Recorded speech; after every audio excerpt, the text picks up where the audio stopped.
খালেদা জিয়ার বক্তব্য আমি দিতে পারি। আমি দেশের বাইরে যাব না। দেশের বাইরে আমার কোনো কিছু নেই। দেশই আমার ঠিকানা। এই দেশের মাটি ও মানুষই আমার সবকিছু। কাজে আমি দেশের বাইরে যাব না। আমি শুধু দলের নিজস্ব নেত্রী নই, আমি সারা বাংলাদেশের নেত্রী। আর কিছু বলতে চাও তাকে? হ্যাঁ, তারেক রহমান দেশে ফিরে আসাকে কেউ ঠেকাতে পারবে না ইনশাল্লাহ। তিনি যেদিন বাংলা মাটিতে ফিরবেন ওই দিন লক্ষ কোটি মানুষ তাকে বরণ করতে যাবেন। এই কথাগুলো তো সাধারণত তিনি জানতেন না যে লক্ষ কোটি মানুষ আসবেন, কিন্তু এমন ভাবে কথাগুলো বলেন সেটাই কিন্তু বাস্তবতা রূপ ধারণ করেছে।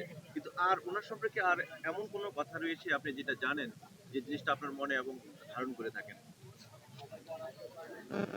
আরেকবার একটু বলতে পারবে?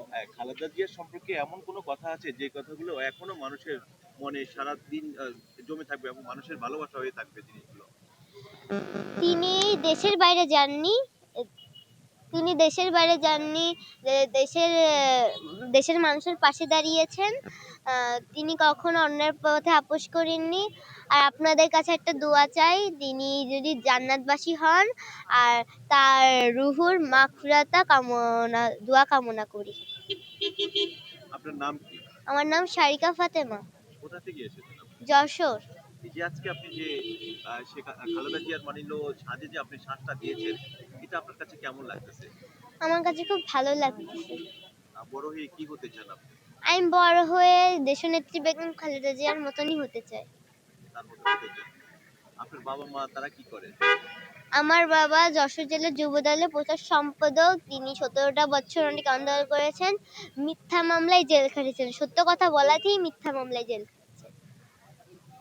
আপনার জীবনটা আপনি কিভাবে শুরু করতে চান?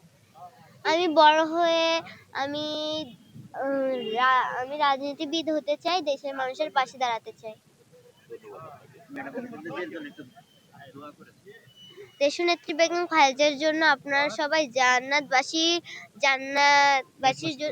দেশবাসীর জন্য আপনারা সবাই জান্নাতবাসী দোয়া করবেন। তিনি যদি জান্নাতবাসী হয় আর তার রুহুর মাগফিরাত কামনা করবে, দোয়া কামনা করবে।